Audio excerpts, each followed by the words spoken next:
এই সংযোগটা জোড়াইছে মনে করেন যে এই যে বাবা গাঁজা মাদুবি ব্যবসায়ীরা এরা মনে করেন যে দিনে তো করই রাতের 12টা 1টা বাজে তারা বেছে আরো কতগুলো আছে মনে করেন যে বার্সিটির নাম দিয়া ওই ক্যান্টিনের নাম দিয়া 8-9 জন ঢুকে তারা খাইয়া 4-5 জনে খাইয়া একজন অসল করে লাই অসল করে দ্বিতীয় করে একজন মাইরা লাই এই অঘটন ঘটাইয়া আমরা যে সাধারণত হকারের যে একটা আন্দোলন অপরিচয় করছে যে একটা শাস্তি দিছে এইরকম শাস্তি আমি মারভেড়াতে পয়রা পাই নাই কারণ আমরা এই জায়গায় প্রায় 20-25 বছর ধরে থাকে যেমন এই পানি দোকান আচ্ছা 42-40 বছর ধরে থাকে হ্যাঁ কি করে এই জায়গাতে ভৈরা আছে আমি মনে করি এই জায়গাতে থাকি কি করবো আর এই যে মনে করেন আমরা পানি বেচা সকালে আই বিকালে জায়গা 8টা-9টা বাজে জায়গা তারা তো সারা রাত্র থাকে মাদক ব্যবসা করতে আছে গাঁজা ব্যস্ত আছে মনে করি আইতে আছে যাইতে আছে খাইতে আছে তারা তো রইলো বালা সাধারণত লোকের আমরা যে একটা কষ্ট দিছে এই যে কালকের থেকে এই পর্যন্ত আমরা এখানে বসে আছি না খাইয়া না লইয়া আমরা কি করবো কোথায় যাবো এই চিন্তা তো কেউ করে নাই এই যে আজ পর্যন্ত দেয় নাই মনে করি যে কালকে একটা আমার গাড়ি ভেঙে গেছে 20,000 টাকা দামের আমি কই যাবো পামু আমার কাঁচা বাচ্চা লই যাবে না খাই মরতে হইব। আচ্ছা এই যে সরোয়ার্দী উদ্যানে তখন অনেক আগে থেকে পারে কিনা হ্যাঁ ভার্সিটি এলাকায় বড় বেশি হলো আপনার প্রশাসনের লোক বেশি প্রশাসনের লোকেরা বড় অফিসার যারা আছে মনে দারগা আছে সেকেন্ড দারগা আছে এসআই আছে তারা আসে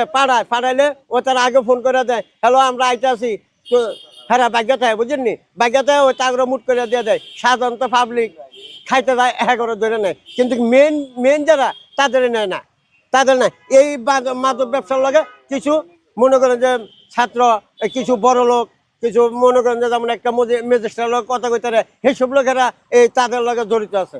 মোড়া দাম দেয় মোড়া বেচায় মনে করেন এক কেজি গাঁজা আনলে 20,000 টাকা তারা বেচালে 50-60,000 টাকা মনে করেন বাবা আনে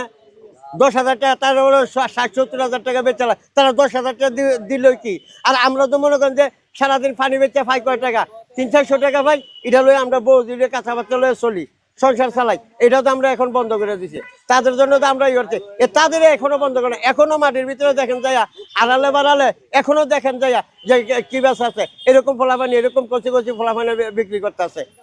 ওই বড়রা থাকে বইয়া কিন্তু কলে তোর বাপের কি হয়েছে তোর বাপের উদ্যান এইসব কথা কয়ে আমার ছড়ায় মরাই দেয় তো আর কি কমো তাদের লোকতে যাদের দিয়া এই দুর্ঘটনা ঘটতেছে যাদের দিয়া মনে করেন এই দুর্ঘটনা হয়েছে তাদের কিছু হয় নাই সাধারণত রাস্তার কাঙ্গালি আমগুলো যে অনেক কিছু করে লাইতেছে আমগুলো রাস্তায় থাকতে দিতেছে না এটা আমরা প্রশাসনের বগল কয়েকবার করলে যা তোরা বেশ তাহলে প্রশাসনে তাদের হাত আছে না